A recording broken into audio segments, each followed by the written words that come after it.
Hello friends, welcome to TN Technical Exams and TNPSC channel. இந்த வீடியோவில் நம்ம English short and second பேப்பரில் letter to the editor தான் பார்க்க போகிறோம். நான் ஆல்ரெடி செகண்ட் பேப்பருக்கான introduction, tender notice, application or advertisement, annual general meeting இந்த வீடியோஸ் எல்லாமே போட்டிருக்கேன். சப்போஸ் நீங்கள் அந்த வீடியோஸ் பார்க்கல அப்படின்னா கீழே டிஸ்கிரிப்ஷனில் அதுக்கான லிங்க் தரேன், அதை யூஸ் பண்ணி பாருங்கள். இந்த வீடியோவில் நம்ம லெட்டர் டு த எடிட்டர் எப்படி எழுதலான்றது தான் பார்க்க போகிறோம். லெட்டர் டு த எடிட்டர் வந்து கம்பல்சரி அந்த கொஷின் வரும் அப்படின்றது இல்லை. Because tender notice, annual general meeting, then applications இதெல்லாம் வந்து கம்பல்சரி இப்போ வர எக்ஸாம்ஸில் எல்லாமே ரிப்பீட் ஆகிட்டே தான் இருக்குது. லெட்டர் டு த எடிட்டர் வந்து ஆல்டர்னேட்டிவ் இயர்ஸில் கேட்குறாங்க. அதே மாதிரி இதுக்கான மார்க்ஸ் பார்த்திங்கன்னா 10 to 15 மார்க்ஸ் தான் இருக்கும். இதுக்கு ஒரு சர்டைன் ஃபார்மேட் இருக்குது. நான் வந்து ப்ரீவியஸ் இயர் கொஷின் பேப்பர்ஸ்லேருந்து எடுத்து உங்களுக்கு 3 கொஷின்ஸ் கொடுத்துருக்கேன். ஃபர்ஸ்ட்டு நீங்கள் இந்த கொஷின் நம்பர் 3 பாருங்கள். கொஷின் நம்பர் 3ல் பார்த்தீங்கன்னா இது கொஞ்சம் உங்களுக்கு ஈஸியாக இருக்குது இந்த ஃபார்மேட்டை. ஸோ இந்த ஃபார்மேட்டை நீங்கள் ப்ராப்பராக யூஸ் பண்ணிக்கோங்க லெட்டர் டு த எடிட்டர் நீங்கள் போடும்போது. பிகாஸ் லெட்டர் டு த எடிட்டரில் வந்து நம்ம ஃப்ரம் போட போகிறோம், டு போட போகிறோம், சப்ஜெக்ட் போட்டுட்டு இந்த மேட்டர் வந்து எல்லா லெட்டர் டு த எடிட்டர்லேயும் சேமாக தான் இருக்கும். ஃப்ரம் வந்து உங்களுக்கு கொஷினில் கொடுத்துருந்தாங்கன்னா அதையே யூஸ் பண்ணிக்கோங்க. அப்படி இல்லைன்னா நீங்கள் ஏதாவது ஒரு நேம் அண்ட் அட்ரஸ் போட்டுக்கோங்க. டூ வந்து கண்டிப்பாக நம்ம எடிட்டருக்கு தான் டூ போக போகுது. ஸோ டூ த ஹிந்து, அண்ணா சாலை, சென்னை இவ்வளோ எழுதுனா கூட நீங்கள் போதும். இந்த சப்ஜெக்ட் வந்து கொஷினில் என்ன சப்ஜெக்ட் கொடுத்துருக்காங்களோ அதை ரொம்ப ஷார்ட்டாக ஒரே ஒரு சென்டென்ஸாக வந்து நீங்கள் சப்ஜெக்ட்டுன்னு போட்டுட்டு இங்கே எழுத போகிறீங்க. ப்ளஸ் இந்த இதை வந்து நீங்கள் அப்படியே பார்த்துட்டு இதை அப்படியே காப்பி பண்ணி படித்து வச்சுக்கோங்க. இந்த சென்டென்சஸ் வந்து நீங்கள் கண்டிப்பாக எல்லா லெட்டர் டு த எடிட்டர்லேயும் நீங்கள் ஆட் பண்ண போகிறீங்க. ஸோ ஃபஸ்ட்டு கொஷின் பார்க்கலாம். Draft a letter to the editor of the Hindu, Chennai. So அவங்களே கொடுத்துருக்காங்க இங்கே அட்ரெஸ்ஸு. அதே மாதிரி from a resident, from address வந்து என்னன்னு சொல்லி கொடுத்துருக்காங்க, ரெசிடெண்ட் ஆஃப் தாம்பரம். அதனால தான் இந்த ஃப்ரம்ல நம்ம வெஸ்ட் தாம்பரம் அப்படின்னு சொல்லி போட்டிருக்கோம். Sometime back he wrote to chief post master general about the hardship faced by investors in post office savings instruments at Tambaram Post Office. He received a reply from Senior Superintendent of Post Offices saying that an additional counter had been started. He saw the additional counter functioning on his next visit to the post office. Some benches for the comfort of elders were also kept. He thanks the postal authorities for their positive response. So இதுதான் வந்து subject நம்ம எழுத போகிறது. நீங்கள் இந்த கொஷினை வந்து புரிஞ்சிட்டாலும் சரி, அப்படி இல்லை உங்களுக்கு கொஷின் வந்து புரியலைனாலும் நீங்கள் கொடுக்குற கொஷினை கரெக்டாக கண்டென்ட்டை கரெக்டாக நோட் பண்ணிக்கோங்க. ஸோ இந்த கண்டென்ட்டை நீங்கள் அப்படியே இங்கே எழுத போகிறீங்க. இதில் நீங்கள் கொஞ்சம் உங்களோட வேர்ட்ஸை வந்து ஆட் பண்ணி ஒரு சென்டென்ஸ் ஃபார்ம் பண்ணி எழுத போகிறீங்க. ஸோ லெட்டர் டு த எடிட்டரில் இதுதான் format. From, to, subject plus இந்த பேரா எழுதிட்டு யுவாஸ் ஃபெய்த்ஃபுல்லி. நெக்ஸ்ட்டு சார்ன்னு போட்டு இதுதான் வந்து நம்ம நியூஸ் பேப்பரில் நம்ம பப்ளிஷ் பண்ண சொல்கிற ஆர்டிக்கல் மாதிரி நம்ம இந்த பார்ட்டை எழுத போகிறோம். ஸோ இந்த பார்ட்டுக்கு தான் நமக்கு இந்த சப்ஜெக்ட் தேவைப்படுது. ஸோ நான் வந்து கொஷின் பக்கத்துலேயே உங்களுக்கு எதுக்கு ஆன்சரை பிக் பண்ணி தரேன் அப்படின்னா, நீங்கள் கொஷினில் இருக்கிறது தான் ஆன்சரில் எழுதுறீங்க, அதை விட எக்ஸ்ட்ரா என்னென்ன பாயிண்ட்ஸ் ஆட் பண்ண போகிறீங்க அப்படின்றது வந்து உங்களுக்கு தெரிய வரும். அதனால் உங்களுக்கு கொஷின் பக்கத்துலேயே ஆன்சர் இதனால தான் தரேன். இது உங்களுக்கு கொஞ்சம் இன்கன்வீனியண்ட்டாக இருக்குது அப்படின்னா நீங்கள் வந்து ஒரு பேப்பரில் வந்து கொஷின் எழுதி அது கீழே அதுக்கான ஆன்சரை வந்து வீடியோ பார்த்து எழுதி வச்சுட்டு உங்களோட எக்ஸாம் டைமில் ரெஃபர் பண்ணிக்கோங்க. ஸோ ஃபர்ஸ்ட்டு ஃப்ரம், டூ இருக்குது. ஃப்ரம் வந்து நீங்கள் நேம் போட்டுக்கோங்க. தாம்பரம் சொல்லி அவங்களே அட்ரஸ் கொடுத்துருக்காங்க. Letter to the editor the Hindu, Anna Salai, Chennai. So subject பார்த்தீங்கன்னா good gesture of postal authorities at Tambaram general post office regarding. So இந்த ஃபுல் கொஷினை பேஸ் பண்ணி நம்ம ஒரு சென்டென்ஸில் எழுதியிருக்கோம் சப்ஜெக்ட். ஸோ இது வந்து நார்மலாக எல்லா லெட்டர் டு த எடிட்டர்லையும் நம்ம ஆட் பண்ண வேண்டிய sentence. In this regard I request your good self to publish my following in the letters to editor column, which may also attract attention of the public and good gesture of the postal authorities. So இந்த இதை வந்து தான் நீங்கள் எழுத போகிறீங்க.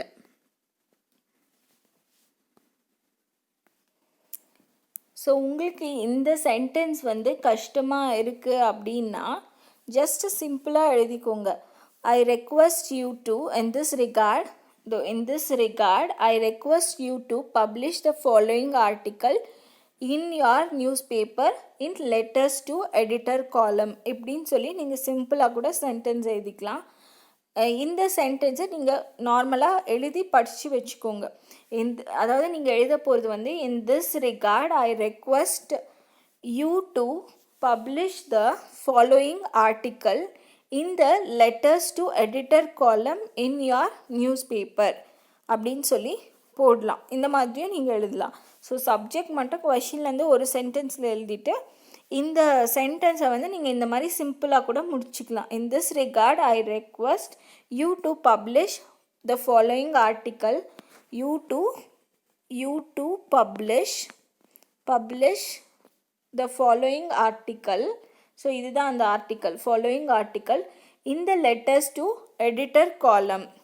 So இவ்வளோ எழுதிட்டு next thank you யார்ஸ் faithfully இப்படி கூட நீங்கள் முடிச்சிடலாம். ஸோ இந்த ஃபுல்லாக இதெல்லாம் எழுதணும் அப்படின்றது இல்லை, இந்த காலமை நீங்கள் இதோட முடிச்சிடலாம்.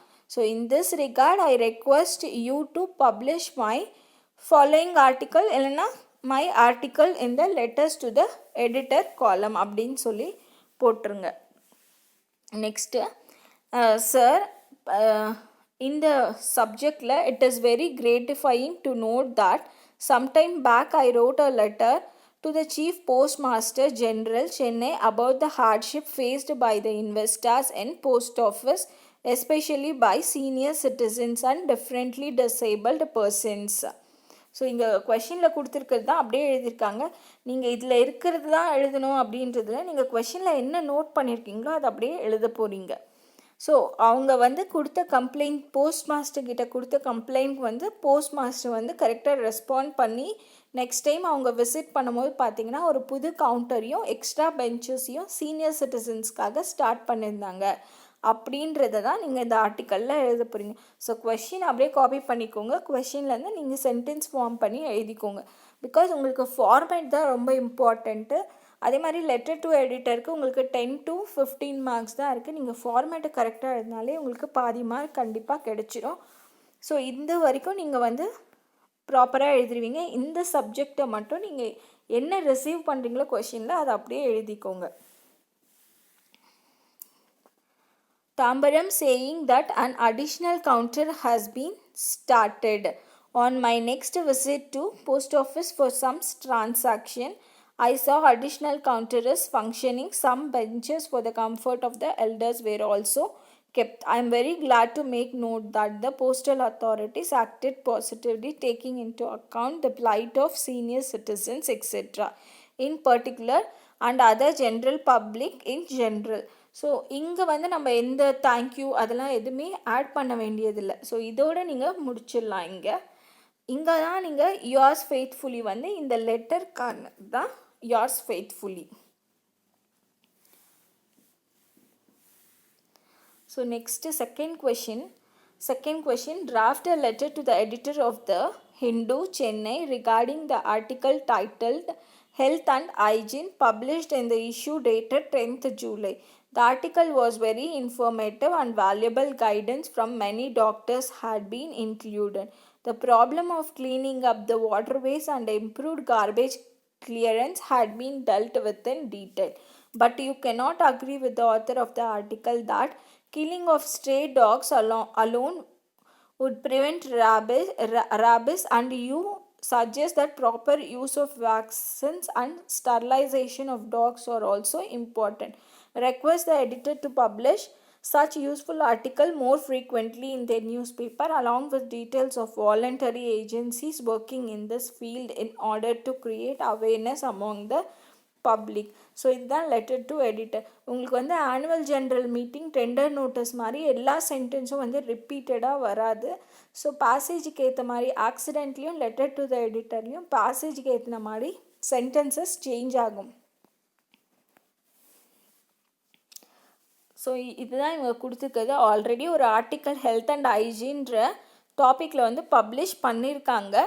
ஸோ அந்த ஆர்டிக்கல் வந்து யூஸ்ஃபுல்லாக இருந்தது. அதில் சொல்லியிருந்த அந்த டிப்ஸில் வந்து அவங்களுக்கால ஏற்றுக்க முடியாதது என்ன, ஸ்ட்ரே டாக்ஸை வந்து கில் பண்ணுறதால ராபிஸ் வந்து ப்ரிவெண்ட் பண்ண முடியாது. அதுக்கு நம்ம ப்ராப்பர் வேக்சினேஷனும் டாக்ஸை வந்து ஸ்டெர்லைஸ் பண்ணால் மட்டும்தான் வந்து நம்மளால் ராபிஸை வந்து ப்ரிவெண்ட் பண்ண முடியும் அப்படின்னு சொல்லியிருக்காங்க.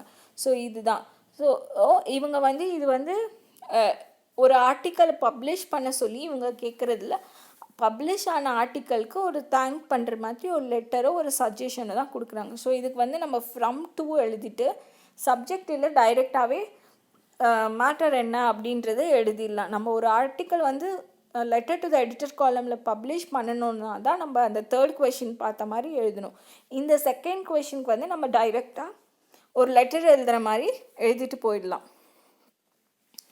ஸோ கொஷினில் இருக்கிறத அப்படியே தான் இந்த ஆன்சரில் கொடுத்துருக்காங்க. நீங்கள் ஒரு டைம் படித்து பாருங்கள்.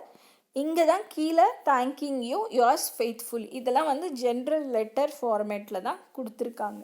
ஸோ ஃப்ரம் நீங்கள் இப்படியே போட்டுடலாம். ஃப்ரம் டு அப்படியே கூட போட்டுட்டு டியர் சார்ன்ட்டு உங்களோட சப்ஜெக்டை வந்து அப்படியே ஆட் பண்ணிக்கலாம். கொஷினில் இருக்கிறத அப்படியே எழுதிட்டு நீங்கள் thanking you yours faithfully. So இதுதான் வந்து நீங்கள் லெட்டர் டு த எடிட்டர். இன்னொரு ஃபார்மேட்டு இன்னொரு கொஷின்ஸ் வந்து இப்படியும் கேட்கலாம். ஒன்று ஆர்டிக்கலாக இருக்கலாம், ஒன்று டைரெக்டாக நம்ம லெட்டர் எழுதுகிற மாதிரியும் இருக்கலாம்.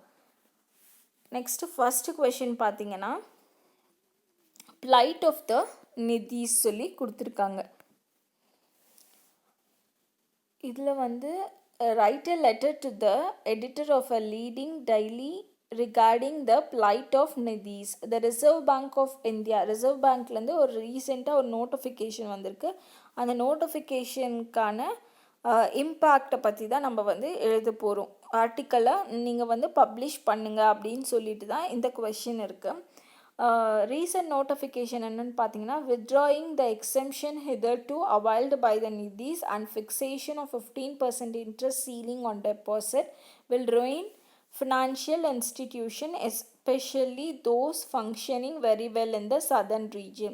It will also cause financial distress to lakhs of investors. It would be disastrous to withdraw the exemption to all nidis under the guise of financial control. The curb should be withdrawn, allowing the nidis to serve the community as before. So sentencesல எல்லாமே different words தான் இருக்குது. நீங்கள் வந்து கொஷினை note பண்ணும்போது ஒரு sentence எழுதுறீங்கன்னா அந்த சென்டென்ஸை கம்ப்ளீட்டாக எழுதிக்கோங்க. பிகாஸ் இதில் ஒரு சென்டென்ஸ் மிஸ் ஆனாலும் நமக்கு வந்து அது ஒரு ப்ராப்ளமாக இருக்காது. நீங்கள் வந்து இந்த சப்ஜெக்டில் வந்து அந்த சென்டென்ஸை விட போகிறீங்க, அவ்வளோதான். பட் நீங்கள் நோட் பண்ணியிருக்க அந்த சென்டென்ஸ் வந்து ப்ராப்பராக ஃபுல் சென்டென்ஸும் கம்ப்ளீட் ஆகுற மாதிரி நோட் பண்ணிக்கோங்க. உங்களுக்கு ஹார்டான வேர்ட்ஸ் இருக்கும் போது நீங்கள் ஏதாவது கட் பண்ணுறீங்க அப்படின்னா இந்த மாதிரி சென்டென்சஸை கட் பண்ணி விட்டுட்டிங்கனாலும் பரவாயில்ல. பட் எழுதின சென்டென்ஸை ப்ராப்பராக ஃபுல்லாக எழுதிக்கோங்க. அப்போ தான் அது அப்படியே உங்களால் இந்த சப்ஜெக்டில் காப்பி பண்ண முடியும். ஸோ இந்த ஃபார்மேட் நான் உங்களுக்கு ஆல்ரெடி சொல்லியிருந்தேன். இந்த இடத்துல வந்து நான் கொஷின் நம்பர் 3ல் சொன்ன அந்த சப்ஜெக்டையே நீங்கள் இங்கே எழுதிக்கலாம். அந்த வேர்ட்ஸையே இங்கே எழுதலாம். நெக்ஸ்ட்டு ப்ளைட் ஆஃப் நதீஸ்ன்ட்டு இதுக்கு ஒரு ஹெட்டிங் போட்டுட்டு sir the RBI recent notification. So இது அப்படியே தான் எழுதியிருக்காங்க இங்கே. நீங்கள் இதை படித்து பார்த்தீங்கன்னா கொஷினில் இருக்கிறதே தான் ஃபுல்லாகவே இங்கே இந்த சப்ஜெக்டில் இருக்கும். ஸோ இப்படி தான் லெட்டர் டு எடிட்டர் அப்படின்ற ஃபார்மேட்டை நம்ம எழுதணும். நீங்கள் ஃபார்மேட்டை கரெக்டாக பார்த்து வச்சுக்கோங்க. கொஷினில் சென்டென்ஸை கம்ப்ளீட் பண்ணி எழுதுங்க. ஸோ உங்களுக்கு அந்த மேட்டர் எழுதுறதுக்கான மெசேஜஸ் வந்து உங்களுக்கு ப்ராப்பராக கிடைக்கும். இவ்வளோ தான். நான் 3 கொஷின்ஸ் தான் கொடுத்துருக்கேன் லெட்டர் டு எடிட்டரில் உங்களுக்கு பார்க்குறதுக்காக, ஒரு ரெஃபரன்ஸ்க்காக. Thank you friends. உங்களுக்கு இந்த வீடியோ யூஸ்ஃபுல்லாக இருந்தால் மறக்காமல் சேனலை சப்ஸ்கிரைப் பண்ணுங்கள், லைக் பண்ணுங்கள், உங்கள் ஃப்ரெண்ட்ஸ் கூட ஷேர் பண்ணுங்கள்.